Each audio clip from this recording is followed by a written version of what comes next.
Hi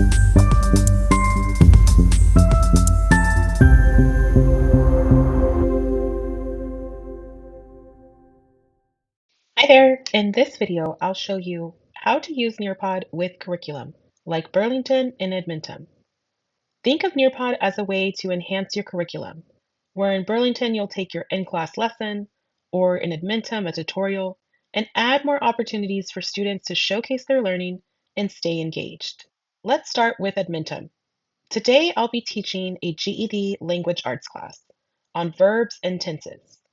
And you may be thinking, Edmentum gives you 51 slides to teach through, so why would I use Nearpod? Well, as I'm lesson planning, I see there are almost 33 slides of learning, and all of the learning opportunities show multiple choice questions only. I want to give my students more opportunities to work together and to show their learning. Something that I see that I would like to add to this tutorial if I could is a warm-up. So I'll add that in my Nearpod lesson. I want students to work together and collaborate. I want them to share with one another one simple future tense sentence. So I'll use the collaborate board. I'll add this to my Nearpod by going to Add New, typing in collaborate,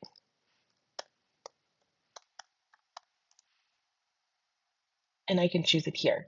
I can also find other discussion options here at the bottom of Activities under Discussions. Once I'm ready to add it, I'll click Add, type in my prompt and what I expect students to do. Next, I'll want to add an objective. I like this objective that Edmentum has for this tutorial, so I will copy and paste it as my objective.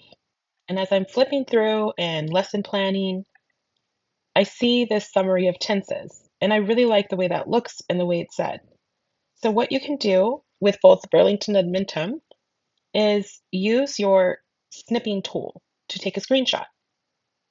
If you're on a HP or Windows laptop, you'll simply use your keyboard shortcuts. The Windows button, Shift and S will give you some crosshairs, and then you just highlight what you want to take a screenshot of, copy, and paste.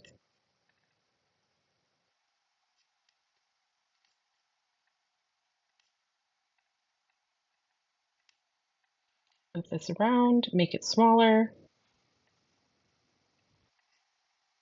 and place it right there next to my objective and agenda. As I'm going through my Edmentum lesson, I find more opportunities to use Nearpod interactive activities to make this lesson more engaging for my students. So one thing I can use is matching pairs. You can find matching pairs by going to Add New, Quizzes and Games, clicking on Matching Pairs and Add. And I'll just take a piece of this. This is an example of perfect tense. Add a pair.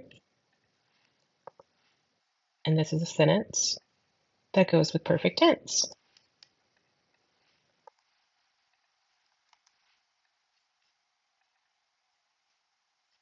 When I'm ready to preview how this will look for my students, preview the lesson, and my students will be able to choose the tense that goes with the sentence.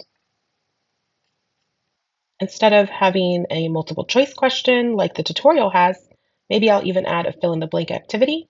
I'll do this by going to Add New, Quizzes and Games, fill in the blank, and Add. I'll just add sentences. And once I'm done with my sentences, I'll click Next and click the tenses to create a word bank for my students to use. Now let's look at Burlington. In this lesson, I'll be teaching about housing, buying or renting. And as I'm looking through my resources, I'm realizing that I want more relevant worksheets for my students. So to enhance this lesson, I found a great article on buying and renting in 2025 for my ESL advanced class to read about. With Nearpod, you can add that article by copying the link, going to Add New, typing in web, click Add, and pasting the link.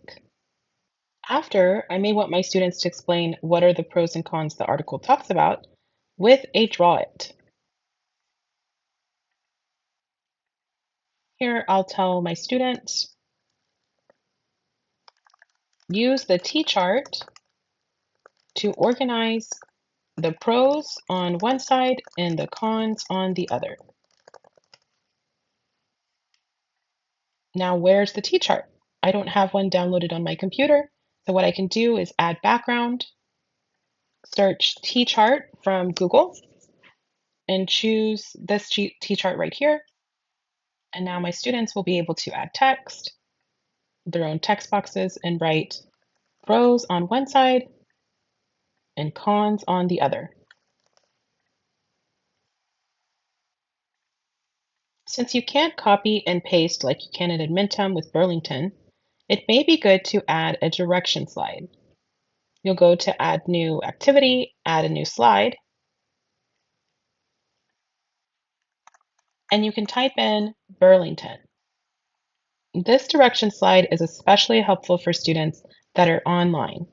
As they are looking at the Nearpod, this provides them direction with what you're doing now in the lesson because you are controlling the lesson. They'll know what to focus on, Zoom or Nearpod. As you're going through your Burlington in-class lesson, you may realize there's not as many opportunities to speak. You want to give your students more opportunities to speak, and you can do that with Nearpod by going to Add New Activity,